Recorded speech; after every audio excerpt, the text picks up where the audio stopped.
정말 총선이 얼마 남지 않았습니다. 이번 총선 결과에 따라 각 당의 운명도 판가름이 날 텐데요. 자세한 내용을 네 분의 전문가와 짚어봅니다. 박태우 고려대 연구교수, 황장수 미래경영연구소장, 민영삼 사회통합전략연구원장, 서양호 두문정치전략연구소장 오셨습니다. 안녕하십니까? 안녕하세요. 네, 어서 오십시오. 지금 오늘 나온 뉴스 중에 가장 많은 것이 새누리당 145, 더불어민주당 100, 그리고 국민의당 40 이렇게 해가지고 어떻게 보면 이제 의석 분포표가 좀 나왔습니다. 먼저 새누리당부터 좀 얘기를 해보겠습니다.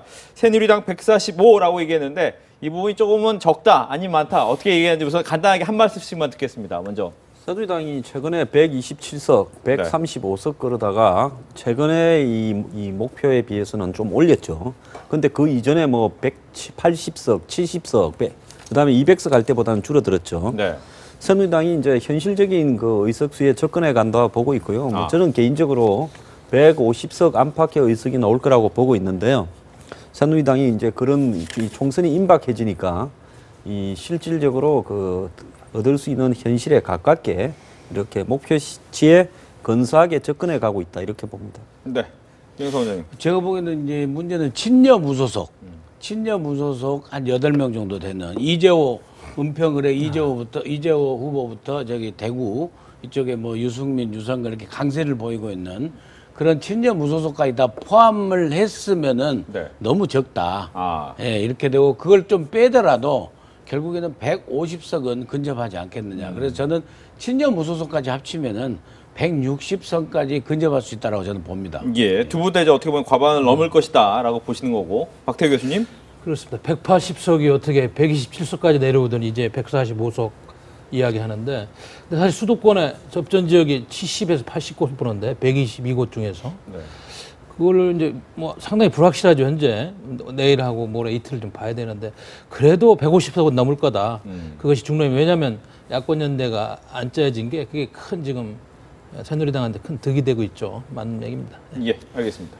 네, 초반에는 뭐 보험금을 노린 전형적인 나이롱 환자의 엄살이었는데 실제 그 사전투표에서 나타나듯이 여당의 고정지지층의 결집이 낮아지고 있고 그다음에 사전투표나 젊은 사람들의 투표 희망층이 늘어나는 걸로 봐서 야당의 표 결집이 이루어지는 걸로 봐서 150석 근처에서 제가 보기에는 현실적인 목표를 설정한 것 같고 특별히 145라고 한 것은 과반에 못 미치고 있다라고 하는 여당 지지층들에게 공포감을 조성해서 마지막으로 최종 그 투표층의 고정지지층을 결집시키기 위한 그런 엄살 작전이 아닌가 싶습니다. 네, 즉 이제 네 분 다 이제 공통적으로 150 과반 부분만큼은 될 것이다라고 했는데 사전 투표 얘기를 잠깐 해보면 사전 투표에서 부산 지역과 이 영남 지역의 사전 투표율이 상당히 좀 낮았단 말이죠. 이 부분 때문에 좀 더 걱정을 많이 하는 이야기가 있는데 이 부분 좀 먼저 얘기해 볼까요?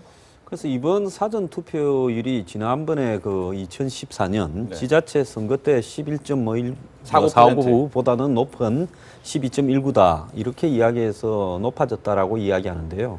총선과 지자체 선거의 이 투표율은 총선이 높을 수밖에 없는 거죠.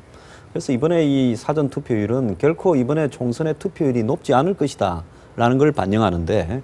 호남의 3개 광역단체는 다 높고 또 전국 기초로 보면 상위 5개가 다 호남 기초다. 이 부분은 결국 지금 호남에 벌어지고 있는 더민주와 국민의당의 경쟁이 이번 총선에 대한 관심을 호남에서는 끌어당기고 있고요. 예. 그다음에 이제 영남 지역의 그 부분에는 경북만 조금 높습니다. 경북은 아마 박 대통령에 대한 뭐 지지 이런 부분이 좀 모이는 부분이 있는 것 같고요. 나머지 뭐 대구, 부산, 그다음에 울산, 경남은 다 낮은 수준이라고 이렇게 본다면 실질적으로 그 이번에 이런 어떤 총선 과정에 나타난 이런 여권의 그 이 열성 지지자들의 투표 참여 열기가 좀 식어 있다. 이런 부분이 분명히 있는 건 사실인 것 같아요. 그럼 수도권은 어떠냐? 수도권도 크게 높지가 않아요. 그렇죠. 그렇다면 수도권도 결국은 유권자들이 이렇게 크게 투표를 갖다가 해서 심판 투표를 하는 것도 아니고 또 보수 지지자 적극 지지층의 집결 투표도 아니다. 그런 부분으로 봤을 때 최종 투표율은 지난번 그 수준이나 그 이하가 될 거다. 지난번 총선 그렇게 보입니다. 예, 윤성원 의원님. 예, 저는 이제 그 총선으로 보면은 결국에는 지난번 총선인 54.2%보다 좀 더 높아지지 않겠느냐. 물론 이제 그 광주 호남 이쪽 지역이 전통적으로 원래 지난번 총선 때도 보면은 좀 높았어요, 투표율이. 근데 18대 때는 아주 낮았죠. 네. 상황이 너무 안 좋아가지고 실망하는 것도 보니까 기권율이 아주 높았는데 이번에는 특히 이제 사전 투표율이 호남 지역에서 아주 높은 걸 보면은 호남 지역에서 두 야당이 싸우는 경쟁 구도가 형성되면서 상당히 투표장으로 가는 열기가 네. 전 연령층에서 골고루 나타나면서 이게 본 이제 4월 13일에 본 그 선거 날에도 계속 이어지지 않을까. 그래서 그 호남과 호남의 향후들이 몰려서 하는 수도권에서의 투표율이 높아지면서 전체적으로 네. 50% 중반대로 가는 이런 투표율이 예상되지 않을까. 저는 그렇게 봅니다. 박 교수님, 이 부분이 즉 부산이나 이 경남 지역의 투표율이 낮다. 그러면 그만큼 새누리당 지지층이 적게 간다 이렇게 봐야 되는 거 아닙니까? 꼭 그렇지만 않은 것 같아요. 제가 보기에는 아까도 말씀하셨어요. 야권이 분열돼서 호남 전라도 지역은 지금 상당히 좀 첨예한 대립을 하다 보니까 네. 좀 그런 면이 있고요. 경상도에서 대구 서구 같은 경우는 7.93% 최저가 나왔어요. 그러나 이제 경남 하동구는 25.84%가 나오고 사전 투표가 좀 낮다고 해서 최고 투표율이 굉장히 적게 나올 것이다. 마지막 투표율 이거는 좀 너무 섣부른 분석이고 중요한 것은 연령대별로 지금 어떻게 투표장에 갔느냐 이것이 지금 분석을 정확하게 우리가 모르고 있잖아요. 그렇죠. 20, 30대나 50대, 60대. 그리고 이번 선거 자체가 보면 감동이 좀 부재한 선거고 어떻게 보면 또 안보가 빠진 불안전한 선거고 또 표만 이렇게 계산하는 정치인들의 이기심이 보인 그런 선거다 보니까 투표율이 낮을 수는 있습니다. 그럼에도 불구하고 총선에서는 처음으로 이걸 도입한 사전투표이기 때문에 선관위는 50%대 후반 이렇게까지 보는 거 보면은 조금 잘 나올 것 같습니다만은 저는 마지막에 결국은 오늘 내일 정치인들이 어떻게 활동하는가에 따라서 투표율에 2, 3%는 영향을 받을 것이다 그렇게 보는 것이죠. 뭐 하동남해의 특수성을 보편화할 수는 없고요. 하동남해는 그 요번에 소지역주의가 발동해서 특히 하동 지역이 높은 투표율 이례적으로 높은 거고 제가 볼 때는 전통적인 야당 지지 지역에서 투표율이 높고 특히 20, 30대가 투표 의사를 적극적으로 밝힌 층이 투표율이 상당히 높을 거로 예상되는 걸로 봐서 야당의 고정지층과 부동층의 투표율이 높으면 야당이 유리하는데 그 정도 야당 유리한 것과 야권의 분열된 상황 어느 쪽에 더 그 표 쏠림이 더 강할지 네. 그 표의 증가폭을 좀 보는 것이 최종적인 건 알 수 있겠으나 예전에 그 총선의 재보선 때와 지방선거 때의 사전투표율을 시뮬레이션 해본 결과 이번에 투표율대로라면 본투표가 한 60% 초반대까지 올라갈 수 있다는 것들이 뭐 공통된 조사 분석가들의 통계이다 보니 역대 어느 때보다 인려 다야구도 속에서 투표율이 높아질 것은 사실인 것 같습니다. 네. 근데 이제 그 사전 투표율과 그 본 투표율과 이렇게 비교해서 특히 대구 지방 같은 경우는 역대까지 투표율이 낮고 그랬거든요. 근데 그런 게 결국에는 분석을 해보면 거의 다 그 정해져 있기 때문에 안 간 상황이 있었는데 네. 이번에는 이 그 진박 신박 논란에서 상당히 1번이 위태위태하고 이런 측면에서 오히려 그 사전 투표율도 아주 낮지는 않았고 대구 지방 같은 경우 예. 그렇지만은 그래서 결국에는 그런 그 어떤 상황들이 변화로 인해서 대구에서도 좀 투표율이 높아지지 않을까 이번에 저는 그렇게 좀 예상해 봅니다. 그리고 네. 그 지역별로 소지역주의가 굉장히 강했어요. 전라남도 같은 경우에도 그 담양군 같은 경우에는 막 23%, 24%가 나왔더라고요. 예, 알겠습니다. 지금 뭐 말씀하신 것처럼 저희가 지역구 145, 140 얘기를 하다가 투표율까지 잠깐 얘기를 했는데 다시 이제 야권의 의석 이 얘기로 넘어가 보겠습니다. 야권은 더불어민주당은 100석도 좀 어려울 것 같다 이렇게 얘기를 하고 국민의당은 우리 40석까지는 가능하다 이런 얘기를 했습니다. 야권의 분석에 대한 이야기를 들을 텐데 이번에는 소영호 소장님께서 네. 먼저 얘기를 해주죠. 야권은 뭐 그야말로 삼중고의 고통에 시달리고 있습니다. 네. 그 수도권의 122석 중에서 무려 그 인려 다야구도로 치러진 게 104곳 아니겠습니까? 이곳은 그야말로 인려 다야 속에서 그 야당의 분열한 여당의 반사이 어부지리가 나타날 지역이고 호남에서는 28석 중에서 지금 그 더불어민주당 10석 이하의 최악의 상태를 보고 있고 비례대표에서는 국민의당과 정의당에서 뺏기고 있는 그래서 호남과 비례와 수도권에서 새누리당, 국민의당, 그다음에 정의당에게 다 뺏기고 있는 그래서 100석 이하의 현재 판세인데 이것을 투표율과 부동층들의 그 투표율이 얼마만큼 상쇄해낼 것인가 네. 이것이 야당이 지금 100석 이하냐 아니면 100석을 넘어서느냐 제일 중요한 기로에 서 있는 것 같습니다. 네. 지금 그러면 소영호 소장님께서는 어느 정도까지 얻을 거라고 예상하십니까? 저는 뭐 이따 얘기하겠지만 네. 교차 투표율이 예전과 다르게 훨씬 비율이 높아지는 걸 봐서 제가 보기에는 저는 115석 내외가 되지 않겠냐 그렇게 예상해 볼 수 있겠습니다. 그러니까 더불어민주당은 115석 정도 되고 네네. 국민의당은 그러면 한 30석. 국민의당 20석에서 25석 정도 예상하고 있습니다. 알겠습니다. 박태우 교수님. 지금 더불어민주당이 호남 민심 이반 현상이 참 극에 달했습니다. 예? 제가 봐도 예기찮은 바람이 불고 있어요. 오늘 안철수 대표 유세할 때 보니까 좀 분위기가 좀 느껴지더라고요. 그리고 수도권에서의 야권 분열 마지막까지 이걸 치유를 못했기 때문에 이게 굉장히 무서운 바람으로 오는데 더군다나 안철수 대표가 이번에는 정말 끈기 있게 본인의 그 창당 정신을 끝까지 이야기하면서 그 야권의 그런 재편고대에 말려들지 않았어요. 이것이 상당히 중요한 변수고요. 그런 차원에서 보면은 문재인 대표께서 어제 호남을 방문하고 내일하고 모레도 간다고 합니다만은 모르겠어요. 효과가 어느 정도 될지 모르겠는데 지금 저희가 개인적으로 분석하는 거는 더불어민주당의 100석 넘기가 좀 어렵겠구나. 반면에 지금 이제 수도권에만도 국민의당에서 15% 이상 득표할 예상 지역이 27곳으로 지금 분류된다면 이런 걸 보면 비례대표도 국민의당에서 많이 가져갈 걸 보면은 저는 국민의당이 35석까지 보고 네. 이렇게 하는 거예요. 그렇기 때문에 지금 이 구도가 이틀 남고 과연 깨질 것이냐. 왜냐하면 감동이 없는 선거고 이슈가 없는 선거인데 네. 크게 큰 흐름은 없을 것이다. 예. 저는 그렇게 보는 거죠. 네, 어떻게 네. 보면 이제 네. 100석을 충분히 넘고 115석까지 100석이 채 안 될 것이다 이렇게 예상을 해주셨습니다.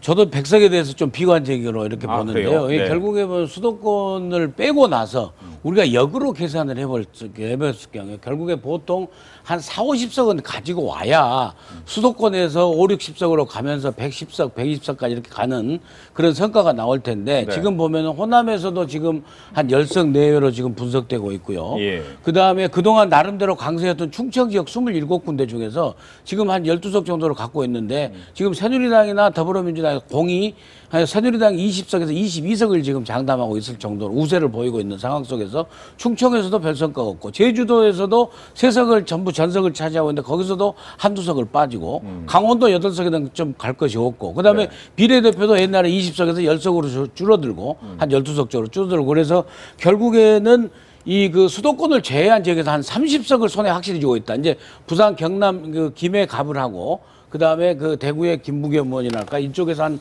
너댓 석 정도 이렇게 보면서 한 30에서 32석을 쥐고 수도권에 올라서 출발을 하는데 결국에 그러면 수도권에서 60석 이상 65석, 70석을 가야 100석으로 넘어가는데 네. 상당히 그런 측면에서 볼 때 수도권의 혼전을 보면은 비관적이다. 저는 그렇게 분석합니다. 알겠습니다. 황 교수님. 저는 뭐 전체적으로 한 150석 전후 될 거다. 만약에 100석이 안 된다 그러면 네. 호남에도 국민의당에 대패한 걸로 나올 결과 아니겠습니까? 예. 그러면 김종인 대표와 문재인 대표는 동시 퇴장입니다. 그래서 이번에 이제 호남의 유권자들이 결국 김종인, 문재인 두 사람을 동시 퇴장시키느냐 안 시키느냐 그 관건이 지금 있는 거예요. 만약에 문재인 대표가 호남이 지지를 거두면 나는 대선 출마를 하지 않고 정계 은퇴하겠다 했지 않습니까? 그렇죠. 그럼 호남이 예를 들어서 지지를 거두었다는 기준은 뭐냐? 전체적으로 봤을 때 뭐 107석, 102석 다양한 이야기가 있습니다만은 네. 좌우간 100석이 안 돼버리면 거기에 해당되는 거고 또 호남에서도 18석 중에서 15석을 얻지 못해서 마이너리티로 밀리는 수준이면 끝난 거 아니겠습니까? 100석 이야기 되면 다 그런 일들이 이루어질 거라고 보는데요. 그렇다 보면 이제 두 사람이 퇴장했을 때 국민의당이 뭐 한 3, 40석 사이에 될 거고 네. 이렇게 됐을 때 벌어질 일들 이런 부분들을 고려하면 저는 이 지금 호남의 흐름에서 뭔가가 변화가 한 2, 3일이면 충분할 거라고 보거든요. 예. 왜냐하면 호남은 그런 부분에서 굉장히 전략적으로 해왔기 때문에 안철수 의원의 국민의당은 일단 교섭단체 수준 이상만 유지해 놓으면 대선 때까지 갈 겁니다. 네. 그리고 이제 이 더민주당을 갖다가 영 죽이지는 말자. 이런 어떤 흐름으로 가게 되면서 이 두 후보 그러니까 문재인과 안철수 네. 대선까지 끌고 가서 경쟁을 시키는 것이 지금 호남이 생각하고 있는 의도다 이렇게 봅니다. 이번에 1월 달부터 4월 달까지 호남에서 지지도가 더민주와 국민의당 사이에 왔다 갔다 하면서 계속 시소를 타지 않았습니까? 그렇죠. 그건 뭔가 하면 굳어진 지지율이 아니라는 거죠. 그래서 굳어지지 않은 그런 떠도는 지지율은 결국은 한 2, 3일이면 방향이 정리될 수 있다고 보는데요. 저는 더민주 쪽으로 정리가 되면서 수도권도 정리가 될 거다 이렇게 예측을 하고 있습니다. 예. 그렇기 때문에 그런 어떤 부분에서 현재 이 뭐 언론이 하고 있는 지금 언론이 이번 총선에 저는 여론을 여론조사를 통해서는 실패하고 있다고 보고 있고요. 아하. 그리고 수도권에서도 지금 이 마지막에 흐름에서 여건이 굉장히 불리할 수가 있는 상황이 전개가 될 수도 있습니다. 그렇기 때문에 일려 다야만 가지고 이 현상을 보기는 조금 부족한 측면이 있다고 보고요. 네. 그런 측면에서 봤을 때 결국은 그 국민의당이 이 생각 지금 거론되는 것처럼 국민의당이 뭐 전국적으로 예를 들어서 고르게 표를 얻는 것도 아니고 그렇다고 국민의당이 제3의 가치를 가지고 잘한 것도 없는데 그냥 1당, 2당이 밉다고 3당 쪽으로 무조건 그런 어떤 반사 이익을 취하는 그런 일들이 있었는가? 그런 잘 없었습니다. 그럴 때 어느 정도는 되겠지만은 대승을 하는 경우는 별로 없을 것이다. 네. 이런 측면으로 봤을 때 더민주당의 의석이 너무 낮을 거라고 보는 것은 저는 오판이다 이래 봅니다. 즉 100석은 충분히 넘을 것이고 100석 넘는다고 봅니다. 훨씬 넘을 것이고 어떻게 보면 둘이 합쳐서 150 가까이 될 것 같다는 건가요? 예, 그거는 저는 국민의당, 정의당, 네. 그다음에 그 이 더민주 이 세 석을 합치면 여야가 거의 뭐 비등하게. 5대5 정도로 나눠 가질 거라고 봅니다. 예. 저는 우리 황 소장님 의견하고 좀 다른 게 오늘도 그 권노갑 고문께서 국민의당이 호남 적자론을 이야기했습니다만 사실 이게 이제 그동안의 야당사에서 특히 노무현 대통령의 친노 세력이 야권의 주류가 된 다음에 지금 누적된 피로감이 상당히 큽니다. 호남인들 사이에서. 네. 특히 친노 패권주의에 대해서. 그렇기 때문에 분당이 됐고 그 원인을 제공한 친노 세력이 이번에 완전히 그 호남인들한테 구애 작전에서 성공을 못했어요. 지난번에 중앙위 파동에서 그게 적나라하게 보이면서 김종인 대표의 역할에 대해서도 한계성을 인식하고 이러한 것들이 지금 사실은 전혀 풀리지 않고 계속 누적이 된 상황에서 선거가 치러지기 때문에 저는 국민의당이 상당히 약진하고 보는 거죠. 그리고 100석 넘기가 상당히 어렵다. 그걸 그렇지 않으면 왜 이런 현상이 오고 지금 기이한 현상이 오늘까지 투표 이틀 전까지 오겠어요. 그 뿌리가 깊다. 이렇게 보는 것이 맞다고 알겠습니다. 지금 뭐 계속해서 이 부분 얘기를 하기 때문에 저희가 이제 문재인 전 대표의 이야기를 좀 듣고 얘기를 해보겠습니다. 얼마 전에 호남에 내려갔었죠. 호남에 내려가서 어떤 얘기를 했는지 좀 들어보겠습니다. 제 인생을 송두리째 부정하는 치욕이고 아픔입니다. 그러나 결단코 호남 홀 때는 없었습니다. 오히려 역대 어느 정부보다 호남을 더 배려했다고 자부합니다. 저에 대한 지지를 거두시겠다면 저는 미련 없이 정치 일선에서 물러나겠습니다. 대선에도 도전하지 않겠습니다. 예, 지금 이제 호남에서 더불어민주당에 대한 바람이 정말 안 좋다라는 것을 대변하는 것이 문재인 대표가 과연 저번 주에도 저희가 얘기했습니다. 호남이 과연 언제 내려가야 되느냐 이런 얘기를 했었는데 내려가려면 빨리 내려가는 것이 맞다라는 것도 있었지만 차라리 총선 지나고 내려가는 것도 맞다 이런 얘기도 있었는데 결국 내려갔습니다. 내려가서 정계 은퇴 얘기까지 했는데 이 부분은 좀 어떻게 들으셨는지 먼저 서영호 소장님께서. 네, 저는 뭐 이미 결과적인 지표로 네. 사전 투표율과 높은 교차 투표율이 의미하는 바가 무엇인가를 좀 고민해봐야 될 것 같습니다. 그것은 현재 이미 마음을 결정한 50대 이상의 고정 지지층은 문재인 대표의 방문에 의해서 오히려 반발감이라든가 결집 현상이 있겠지만 네. 표심을 결정하지 못한 20대에서 40대까지의 다수의 부동층들은 야당의 체질 개선에 대한 야당의 비판은 하지만 그렇다고 해서 막장 공천의 경제 실정을 하는 새누리당보다 더 미워할 수는 없다라고 하는 특유의 여권 견제 심리와 그리고 당선 가능한 야당을 도와야 한다. 특히 국민의당에 대해서 더불어민주당을 비판하기 위한 것으로서 국민의당을 지지할 뿐이지 국민의당이 대안이 아니다라는 것이 분명히 교차 투표율로 반영되고 있다고 보기 때문에 저는 문재인 대표가 20대에서 40대 부동층에 상당한 영향을 줬고 그 영향이 사전투표와 교차투표로 드러나고 있다. 따라서 비례대표의 득표가 국민의당이 높을수록 네. 실제 지역구 투표에서는 국민의당을 찍지 않고 좋아서 찍는 것이 아니라 여당을 견제하기 위해서 더불어민주당을 찍는 교차투표 비율이 훨씬 높아지는 거 봐서 문재인 방문 효과 있었다고 봅니다. 잘 내려갔고 효과도 받았다. 그렇습니다. 이렇게 보신 거죠. 황장수 소장님. 저는요 이번에 그 지지율 변화를 추세적으로 한번 보십시오. 국민의당이 이제 분당이 되어서 나가면서 만들어지는 과정, 그리고 1월 20일 날인가 이제 김종인 대표가 등장을 했죠. 그러면서 2월 초 정도까지는 국민의당 지지율이 더민주당보다 높았죠. 네. 한때는 2배 이상 높았죠. 그런데 이제 그때 2월 이제 이 중순 접어들면서 김종인 대표의 여러 가지 이거 영입이라든지 또 이 컷오프 이런 어떤 부분들이 이 상당히 그 영향을 발휘하면서 그 2월 중순 하순 거치면서 3월 초 중순까지 또 더민주당이 국민의당의 내분과 이 맞물리면서 예. 실질적으로 한 2배 이상 높아졌습니다.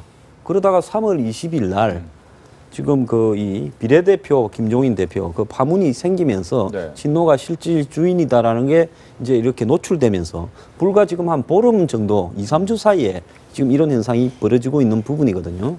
그러면 이것이 만약에 공고하고 집요한 부분이라면 중간에 그렇게 뒤집어지지도 않았을 겁니다. 믿음을 가졌다가 이렇게 철회했다가 또 한번 믿어볼까 하다가 또 아니네 하고 이렇게 지금 계속 왔다 갔다 하는 과정이거든요. 그래서 문재인 대표가 뭐 자주 가니 어쩌니 했는데 만약에 자주 갔더라면 진부해졌어요. 네. 가는 효과가 별로 없었을 것이고 논란이 시끄러워졌을 거예요. 그런데 이제 지난 그 이 금요일 날 토요일 방문을 하면서 본인이 그냥 가서 방문을 하거나 이랬다가는 오히려 역효과가 나올 수도 있었는데 네. 어쨌든 애매하게 이야기를 했지만은 이 대선 불출마나 정계 엔트를 시사했기 때문에 예. 그런 부분이 호남의 지금 지지율이 요동치는 부분을 갖다 안정시키는 데는 일정하게 기여를 했을 거라고 보고요. 예. 마지막에 한 이틀 지금 월하 정도면 또 호남의 여론이 이렇게 변하는 데는 굉장히 시간이 오래 걸리지 않고 짧게 변하더라고요. 네. 그러니까 모멘텀, 명분이 주어지고 지금 호남 분들은 친노나 문재인 대표에게 여러 가지 잘못들 그 패권을 지향하면서 호남을 섭섭하게 한 부분에 대해서 네. 질타하고 싶은 거 아니겠습니까? 그러니까 이 질타하고 싶은 사람들 앞에 가서 무릎 꿇고 살려주십시오. 이렇게 이야기를 하는 부분이 어떻게 받아들여질 건가. 그래서 여기서 이제 김종인, 문재인을 둘 다 죽여버리고 예를 들어서 호남에 지금 일당은 이 어쨌든 더민주가 되지 않겠습니까? 매석을 얻든지요. 예. 그 당에 힘을 빼버리는 것이 맞는가에 대한 여러 가지 판단을 할 거라고 보거든요.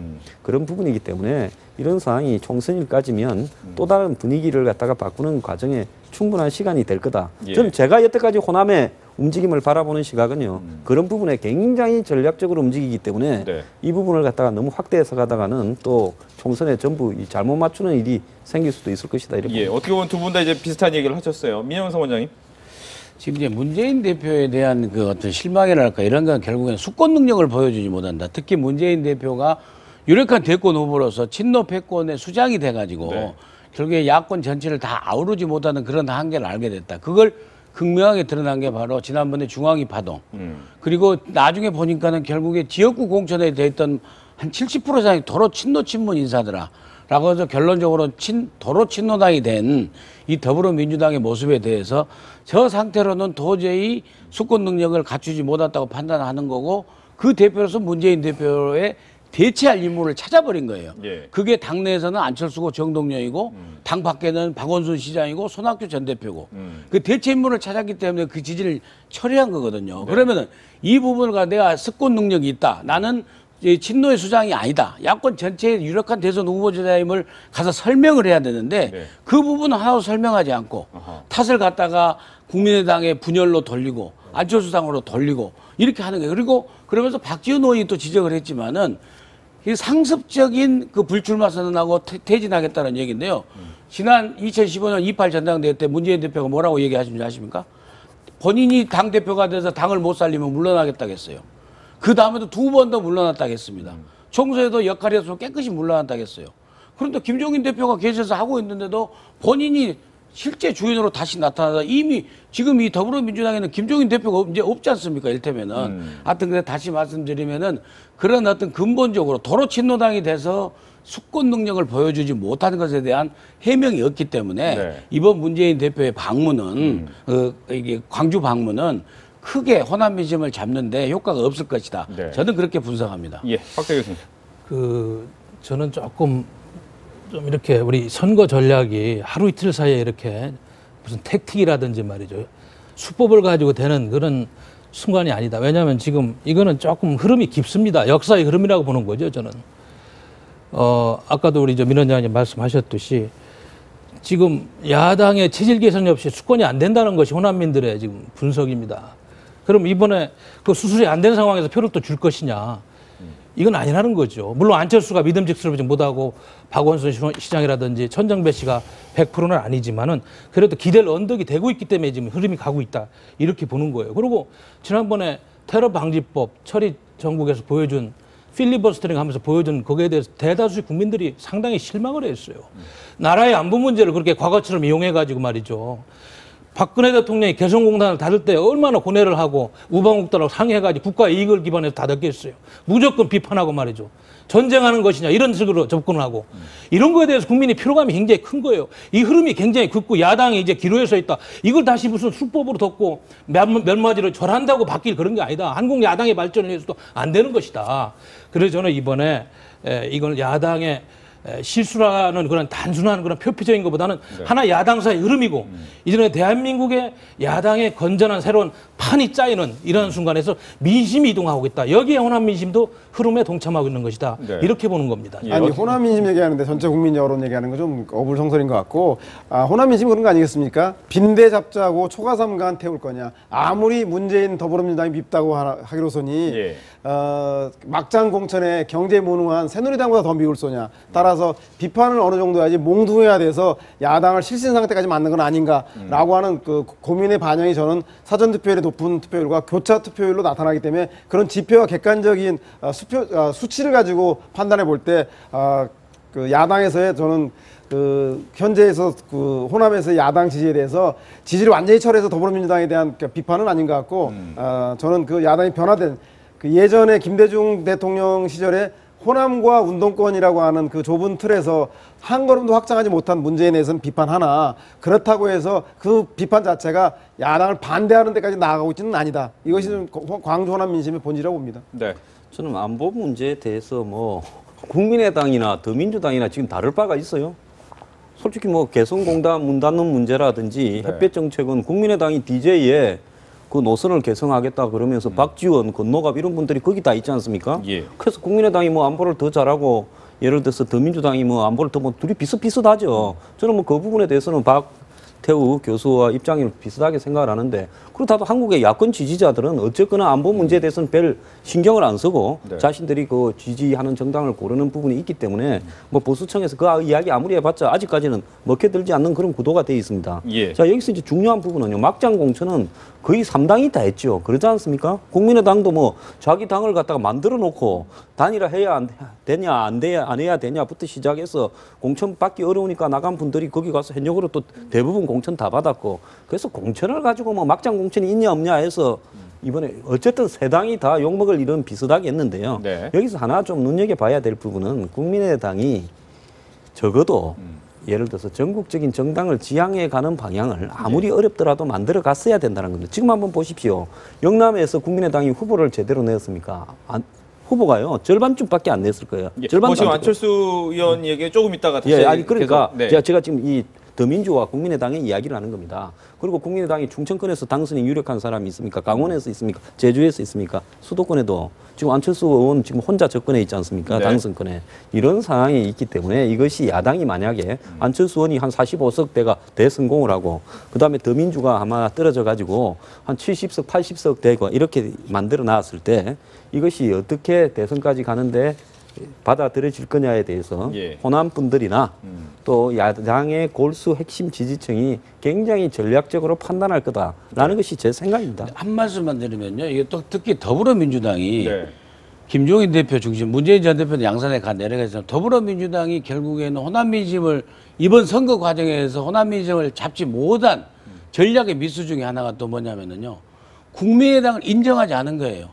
분열해서 나간 반란군 집단 취급을 하면서 네. 안철수 빼고 다 와라. 흡수 통합해보려고 하는 거예요. 말로는 통합하자고 하면서 연대하자고 하면서 그 태도가 안 되는 거고. 그다음에 자꾸 국민의당과 안철수 의원에게 모욕을 주는 거예요. 인정하지 않고. 그러면서 설사 그렇더라도 연대할 생각이 있고 통합할 파트너라고 생각하면 감싸줘야 되는데 안철수 빼고 당선될 사람이 누가 있느냐. 그 안철수 말고 당선될 사람이 나오면 어떻게 할 겁니까? 이를테면은. 예, 그런 측면에서 국민의당을 네. 통합하고 연대하고 될 상생 같이 살아가야 될 동반자로 생각하지 않고 예. 그냥 흡수해서 빨아들여버려야 될 상대로 바꿔서 그런 접근을 하다 보니까 호남 민심이 그건 아닌데 라고 이렇게 해서 상당히 멀어지지 않았나. 저는 그 점도 지적하고 싶습니다. 네. 어떻게 보면 이제 두 분 같은 경우 서영호 소장님, 황장 소장님 같은 경우에는 문재인 전 대표의 호남 방문이 굉장히 효과적이었다라고 보셨기 때문에 이번에 두 번째 가는 호남 역시도 효과적일 것이라고 예상을 하신 것 같고 두 분 같은 경우에는 이번에 2차로 가는 부분에 대해서는 좀 느낌이 없을 것이다, 효과가 없을 것이다 이렇게 보시는 겁니까? 그렇습니다. 어떻습니까? 저는 제가 지금까지 파악한 바로는 생각하는 것보다 큰 반향이 없는 것 같아요. 그리고 호남 방문해서 이제 내일하고 모레 어떤 행보를 하고 어떤 이제 퍼포먼스가 되는지 모르겠습니다만은 아까도 말씀드렸듯이 그런 말의 그런 기교라든지 얄팍한 행동으로 과연 그 돌아선 민심이 돌아올 것이냐. 왜 이런 말씀드리냐면요. 우리 국민들이 최근에 이제 안보 정국의 북핵 문제, 국제적인 판의 바꿈을 보면서 우리 정치에 대해서 너무 혐오감을 갖고 정치가 이루니까 지금 2만 불세에 대해서 10년 동안 허덕이면서 3만 불시들 못 오고 있다. 그러면 경제가 안보하고 따로 놉니까? 안보가 튼튼할 때 경제도 되는데 예를 들면 이런 겁니다. 김무성 대표도 그런 이야기를 한 것 같은데 한미 FTA를 반대하고 제주 해군기지 반대하고 테러방지법 통과하는 거 반대하고 이런 거에 대해서 전체적인 국민의 다는 아닙니다만 많은 국민들이 상당히 이렇게 과거의 그런 어떤 반대를 위한 반대 이런 것에 대해서는 동의를 안 하는 그런 시대가 왔어요. 그렇기 때문에 바로 이 깊은 흐름, 과거의 야당과는 다른 야당상을 기대하는 국민들의 그런 정서 이런 거하고 부합하지 못하는 정치인의 이미지 가지고는 이제 얄팍한 말이라든지 술수 가지고 이제 그 흐름이 바뀔 수가 없다. 네. 이런 말씀을 드린 거죠. 그래서 제가 또 말씀 올렸듯이 아까 저 안철수 대표가 물론 안보 문제에 대해서 이야기는 하지 않았습니다만 아니 했어요. 했고 DJ 햇볕 정책을 확실히 개성하겠다 했고 개성공단 문 닫는 걸 반대한다고 했어요. 똑같아요, 둘 다. 그랬어요. 하여튼 안철수 대표는 제가 알기로는 뭐 그동안에 경제인 이미지가 컸지 네. 정치인 이미지는 좀 적은 사람이기 때문에 조금 그런 면에서는 좀 기대를 하는 것 같습니다. 알겠습니다. 여기서 이제 안철수 대표에게는 여야를 이제 같이 공히 비판하기 때문에 새누리당 얘기를 하고 안철수 후보 쪽 얘기를 넘어가겠습니다. 새누리당은 이제 문재인, 김무성 대표가 상당히 좀 공격적인 이야기를 많이 하고 있습니다. 여기에 대한 리포트를 먼저 들어보고 이야기 나눠보겠습니다. 반성과 읍소를 이어가던 김무성 대표. 다시 다급하게 운동권 정당 심판론을 내세웠습니다. 또 투표를 안 가시면은 운동권 정당만 도와주는 꼴이 됩니다. 운동권 출신들이 만약에 과반수 이상을 넘긴다 하게 되면은 여러분 나라 꼴이 어떻게 되겠습니까? 사전투표에서 승부처인 수도권 투표율이 전국 평균 12.19%에 못 미치자 공천파동에 실망한 민심이 투표 거부로 나타나고 있다는 해석이 나오며 당내 위기감이 고조됐습니다. 총선을 앞둔 마지막 주말, 김무성 대표는 서울 동남권 여당 우세 지역을 중심으로 핵심 지지층을 투표장으로 이끄는 데 집중했습니다. 송파병 김을동 후보 지원 유세에서는 동성애 이슈와 역사교과서 국정화 문제 등 보수층 표심을 자극하는 발언들도 쏟아냈습니다. 중요한 것은 군에서 동성애를 갖다 허용할 수 있는 군형법 발의를 지금 하고 있습니다. 동성애 이거 인륜을 배반한 그런 일인데 이것은 더 나아가 더민주를 향해 과거 진보통합당과 연대해 국회에 종북 세력이 잠입하도록 했다면서 특히 옛 통진당 출신의 울산 북구와 동구 무소속 후보들을 거론하며 후보 단일화를 중재한 더민주 문재인 전 대표를 강력 비난했습니다. 또다시 문재인이가 통합진보당하고 종북 세력하고 손을 잡았습니다. 또 연대를 했습니다. 김 대표는 주중 첫 지원 유세지로 울산을 택해 색깔론 공세를 이어간 뒤 더민주와 접전이 벌어지고 있는 낙동강벨트 부산 지역을 재차 방문해 막판 화력을 보탭니다. 연합뉴스TV 강은날입니다. 민정 사무장님, 김무성 대표 보수층 지지를 위한 발언이겠죠? 그렇죠.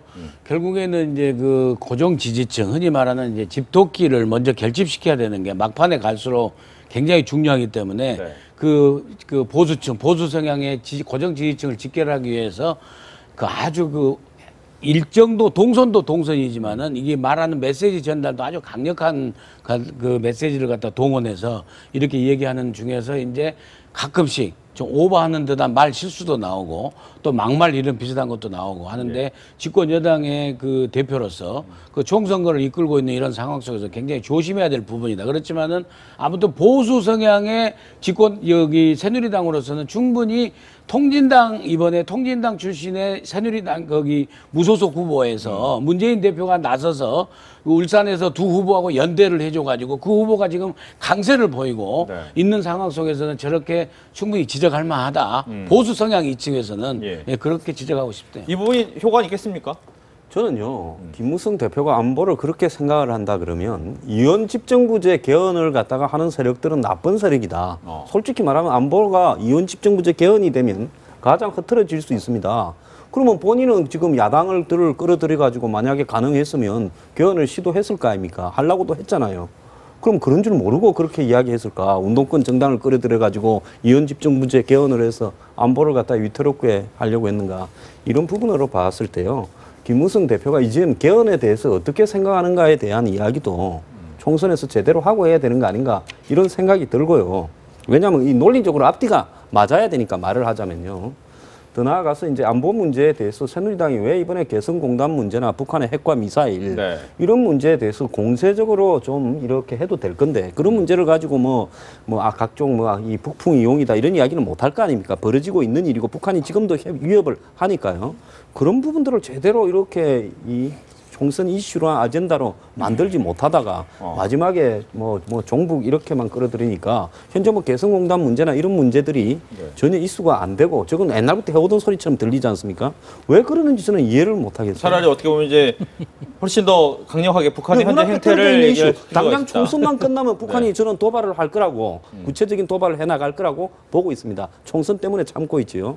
그런 문제들을 새누리당이 왜 제대로 지적하지 못하고 옛날에 하던 이야기들을 하고 있는가에 대해서 좀 의아스럽네요. 아니 근데 팩트가 지금 지엄한 팩트들이 나와 있잖아요. 600kg 정도의 탑재량을 갖고 있는 노동미사일에 1,300km를 날릴 수 있다는 겁니다. 지금 핵이 소형화되고 있고 이건 우리의 생존권의 문제고요.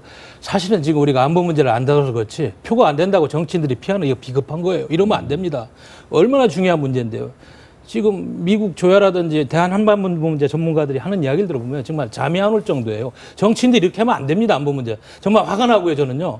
그리고 이제 야당 문제를 제가 왜 이야기하냐면 지금 다시 집권하면 개성공단을 재가동한다느니 오늘 국정원을 폐지한다는 이런 이야기를 물론 시차를 두고 하는 거겠지만 정말 우리 한반도 안보 상황이라든지 분단 국가의 이런 지엄한 현실에 맞지 않는 공약을 내고 그러니까 보편적인 국민들이 거기에 대해서 반감을 갖는 거예요. 이런 부분들은 야당도 좀 다시 한번 생각하면은 제가 보기엔 호남 민심도 그렇게 연계가 돼 있다는 거지 그거에 동떨어져서 가는 게 아니다.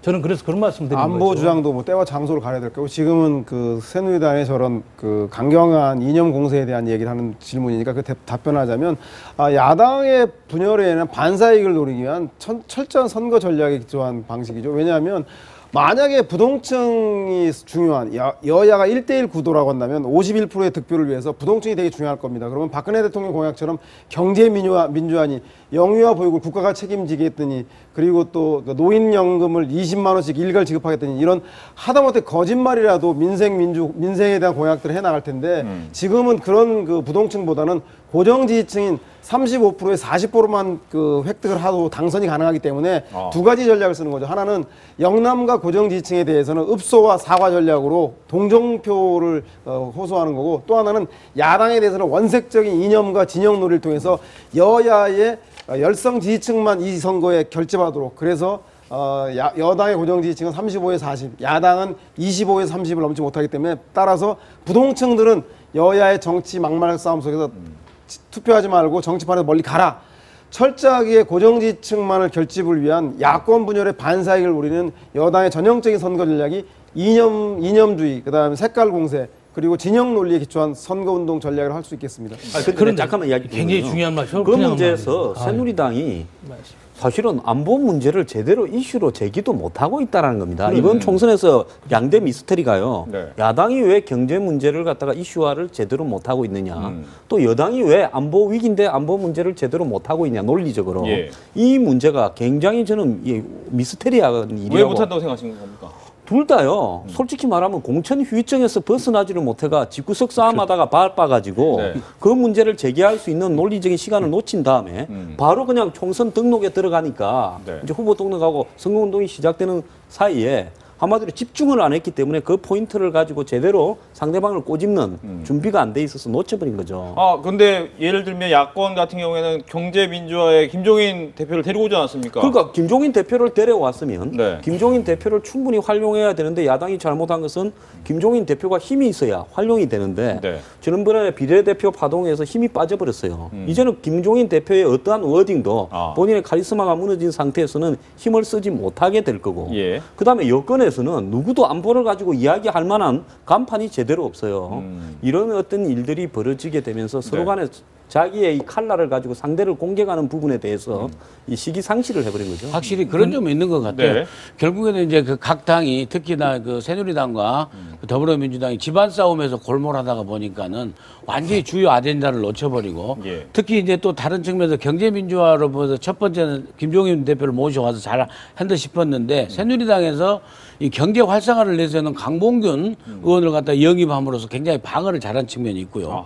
그다음에 또 새누리당에서 부풍의 우려, 안보를 정치에 이용한다라는 이런 그 역풍을 우려해가지고 안보 문제를 제대로 이슈화 못 시키고 이제 그 가는 측면이 있고요. 그래서 결국엔 아주 소극적으로 울산 특수한 지역에서 문재인 대표가 나서서 통진당 출신의 무소속 후보들과 연대를 해가지고 단일화를 시켜줘서 이렇게 선거를 돕는 이 부분을 갖다가 아주 소극적으로 이념 공세를 하고 있지 않나 저는 이렇게 봅니다. 저는요 이 문제를 우리가 이렇게 이야기를 하고 있습니다만 참 정치인들이 국민을 무서워하지 않아요.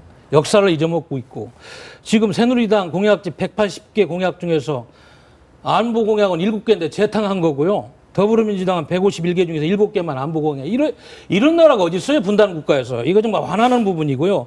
국민의당 아예 안보 공약이 없어. 그래서 오늘 제가 안철수 국민의당 대표한테 지금이라도 안보 공약을 보수적으로 하면 표를 더 얻을 거라고 그런 이야기를 방송에서 하고 했습니다만은 그리고 각 당들이 경제 공약을 하고 있습니다만 지금까지 그 공약을 4년 동안 총선에서 약속한 거를 다 집행하려면 200조 원 예산이 든답니다. 그리고 1,100만 개 일자리가 나오고 어디서 돈이 나오고 일자리가 어떻게 만들어집니까? 우리 이렇게 일자리 만들려고 노력해도 한 해에 33만 개밖에 안 만들어지는데 이런 허황된 이야기 하니까 국민들이 참 웃고 정치 혐오를 하는 겁니다. 국민을 무서워해줘 정치인들을. 이렇게 해서 대한민국 정치밖에 되겠어요? 예. 제가 페이고 원칙도 이야기하고 했습니다만은 그래서 우리 정치권에서 정말로 표를 위한 정치를 하지 말고 나라와 국민을 위한 정치를 하라 이거예요. 이거야 안 되니까 지금 투표율이 올해 물론 뭐 50% 후보는 된다고 합니다만 대한민국처럼 분단 국가에서는 70%도 너무도 부족한 나라예요. 이렇게 정치가 실종되면 안 되는 겁니다. 정치를 좀 잘못하는 거에서도 국민들이 정치를 혐오한다는 말씀은 좀 시정하셔야 될 것 같습니다. 왜냐하면 높은 사전 투표율과 제가 보기엔 교차 투표를 보고 역대 어느 때보다도 투표율이 높아질 것 같은 게 모든 사람의 전망인데 국민들 정치를 바꾸기 위해서 적극 참여하고 있는 것이지 정치를 혐오한다고 하는 것은 결국은 정치에 혐오스러운 거니까 정치에 투표에 참여하지 말라는 얘기로 들릴 수 있기 때문에 저는 뭐 국민들에게 이번엔 선거에 적극 참여하라고 오히려 그래야 되고 그렇기 때문에 바꿔야 한다라고 말씀하셔야 되는 게 아닌가 싶습니다. 정치 열심히 일자리 만들고 있어요. 3,270억 들여가지고 이번 총선에 들어가는 돈이 34만 개의 일자리를 선거한다고 만들고 있어요. 앞으로 1년 내내 선거만 하면요. 우리나라의 일자리가 굉장히 많이 만들어질 겁니다. 알겠습니다. 이 부분 뭐 주요 내용 중에 한 가지만 더 질문을 드릴 것 같습니다. 어떻게 보면 세 분이 같은 내용을 하셨고 서영학 소장님께 드려야 될 질문인데 김종인 대표를 데리고 왔음에도 불구하고 경제 정책을 이슈화하지 못했다라는 부분에 대해서 뭐 잠깐 얘기했지만 어떻게 보면 주도권을 못 잡은 김종인 대표 얘기도 했고 어떻게 다른 얘기에 대한 얘기도 했습니다. 방어를 잘했다. 여기에 대한 좀 대답을 듣고 싶습니다. 뭐 저는 강봉균 위원장을 모셔와서 강봉균 대 김종인의 경제정책, 재벌과 기업이 기업하기 좋은 나라를 만들어서 노동자들을 자유롭게 해고하는 그런 나라를 만들 것인지 아니면 임금과 일자리를 통해서 고용이 안정된 게 경제 성장을 할 것인지에 대해서 유럽이나 미국처럼 원래의 담론을 가지고 했었다면 참 좋았을 텐데 저는 뭐 그것을 주도적으로 못한 야당의 지도부에 김종인과 문재인 대표 전 대표로 대변되는 지도부의 무능도 한몫하는데 그 이전에 경제라고 하는 문제를 다루어도 경제 실정이냐 아니면 경제를 잘했느냐 이대로 좋으면 여당을 이대로 나쁘다면 야당을 찍으라고 하는 야당의 그릇이 이미 깨져 있는 상황에서 야권 단일화의 문제가 급선무로 대두되는 바람에 따라서 이것을 만들지 못한 문재인, 김종인의 문제도 있지만 야당의 그것을 깨버린 더불어민주당의 안철수 국민의당 책임도 자유로울 수 없다 이렇게 좀 생각합니다. 네, 이제 시간이 많지 않기 때문에 안철수 대표 국민의당 얘기로 넘어가겠습니다. 요즘 부쩍 자신감에 차 있는 모습 자주 보이지요. 어떤 얘기를 했는지 좀 들어보고 여기에 대한 얘기 나눠보겠습니다. 당당은 철밥 통주는 아무런 일도 하지 않습니다. 남 탓만 합니다. 국민의당 이야기만 합니다. 정말 부끄러운 일입니다. 선거 때가 되니까 철밥통 두 양당이 고질병이 도졌습니다. 다시 또 읍소하고 도와달라고 합니다. 용서해달라, 잘하겠다, 마음은 있었는데 못했다, 그렇게 하시는데 정말로 국민들 보시기에 좋지 않습니다. 네, 들으셨지만 이번 총선을 거치면서 철수하는 안철수 의원에서 철수는 안 하는구나 이런 느낌을 또 줬다는 그런 평가는 받았습니다. 하지만 최근 40석 이런 부분을 얘기하면서 정말 40석을 얻을 자신감을 얘기하는 것인지 아니면 이런 전략을 통해서 사표를 방지하고자 하는 것인지 여러 가지 좀 해석이 나오는데 여기에 대한 얘기를 듣겠습니다. 저는요, 국민들이 1, 2당이 싫다, 양당의 지역 독점 나눠먹기, 영호남에 기대어서 비판하면서요, 안철수 의원은 지금 뭘 하고 있습니까? 3당도요, 결국은 2당의 호남 독점을 갖다가 이 사이좋게 나눠먹자, 그것밖에 더 했습니까? 그러니까 1, 2당을 비판하면서 새로운 세력을 희구하는 것이 국민들의 대부분의 심정이라서 한 3대7 정도로 이 새누리당 보수 쪽에 이 표도 가고 또 진보 쪽에 표도 가는 거라고 생각을 하는데요. 근데 이 저 당이 과연 아까 말한 개성공단 문제나 이런 데에서 차별적인 이야기를 했습니까? 본인의 말대로 안보는 뭐 보수, 그리고 경제는 진보라고. 그것도 아니에요. 그래서 지금 솔직히 뭐 국민의당이 무슨 정책을 내고 있는가를 잘 모른 채 1, 2당이 밉다고 3당을 미는데요. 이 국민의당은 이런 어떤 부분에 있어서 이번 총선에서 결국은 호남의 독점을 나눠먹는 또 다른 독점으로 전락해 가고 있는 거 아니냐. 결국 둘이 나눠먹는 걸 서있어 나눠먹는 쪽으로 가고 있는데 이것이 과연 바람직한 정치 현상이냐에 대해서도 한 번쯤은 생각해 볼 필요가 있다는 거죠. 네, 민영석 원장님. 하여튼 제가 보기에는 우여곡절 끝에 창당을 해서 결국에 선거에 임하면서 결국에는 반사 이익이 큰 측면이 있습니다만은 그래도 어찌됐건 간에 절반의 승리라고 평가할 수 있는 부분은 결국에는 친노, 야권 단일화, 야권 연대는 결국에 친노로의 야권 단일화를 안철수 대표가 아무튼 온몸으로 어찌됐건 굉장히 저항하면서 막아낸 이런 성과가 오늘까지 온 게 아닌가, 이런 측면에서 저는 절반의 승리라고 보고요. 그러면서 안철수 의원이 결국에 내세운 제3당의 존재 가치, 제1, 2 야당의 양당 패권 정치에 대한 제3당의 존재 가치를 통해서 개선해보고자 하는 그런 가치도 나름대로 국민들에게 평가받은 그런 그 성과가 지금까지 온 게 아닌가. 이제 뚜껑은 열어봐야 알겠지만요. 네. 우리가 학술대회를 하고 그래도요, 한국 정치에 대해서 우리 국민들이 정치 혐오감이 굉장히 커졌다는 이야기를 일반적으로 합니다. 그 얘기는 참고로 하시고, 안철수 대표가 경제통이고 또 경제를 살리겠다고 하니까 교섭단체 30석 이상 되면은 선진화법 개폐하는데 새누리당하고 협조해가지고 경제활성화법 당장 통과시키면은 그거 한 말이 진실성이 있을 것이고 30석 이상을 얻었는데도 또 딴소리 하면은 지금까지 한 말이 거짓말이 되니까 제가 꼭 지켜보겠습니다. 네. 우리 국민들 말 속에 쓰레기차 피하려다 무슨 차에 치인다는 게 있습니다. 친노 패권을 극복하기 위해서 호남 지역주의에 기댄다? 과연 그것이 새로운 정치라고 할 수 있는지 의심스럽고요. 그럼에도 불구하고 반문재인 반노 정서에 기반해서 호남의 지지를 기반으로 교섭단체는 구성할 것 같습니다. 그러나 만약에 이것이 야권 분열에 의한 여당의 어부지를 통해서 여당의 과반 의석을 안겨줄 때는 안철수 국민의당이 향후 정권 교체를 위한 야당의 실질적 대표자가 되고 할 대선 국면에서 두고두고 발목을 잡는 바로 야당의 확장성이 아니라 야당의 정체성 시비에서 자유로울 수 없다고 하는 또 동전의 양면이 있다는 것은 명심해야 될 것 같습니다. 네. 민영석 원장님께서 끝에 웃으셨습니다. 왜 웃으셨습니까? 아니, 더불어민주당이 잘못해서 일테면은 새누리당이 과반은 의미가 없습니다. 선진화법 때문에 180석 이상이 되지 않으면은. 그래서 설사 과반 이상이 되더라도 그게 잘못한 더불어민주당의 책임이지 국민의당의 책임으로 온천으로 돌린다는 데에서 제가 그냥 웃음이 나온 겁니다. 아니, 국민들이 보기에 나간 사람이나 못 잡은 사람이나 제가 보기엔 누가 잘못인지에 대해서는 닭이 뭔지 알이 뭔지 볼 텐데, 그래서 교차 투표라고 하는 전략적 투표를 국민들이 고안해낸 게 아닌가 싶습니다. 니체가 이런 말을 했어요. 괴물을 잡으려다가 지도 괴물이 된다고요. 지금 보면 똑같지 않습니까? 독점 심판한 데 놓고는 철저하게 지역주의 정당으로 호남 자민련으로 가고 있지 않습니까? 네, 알겠습니다.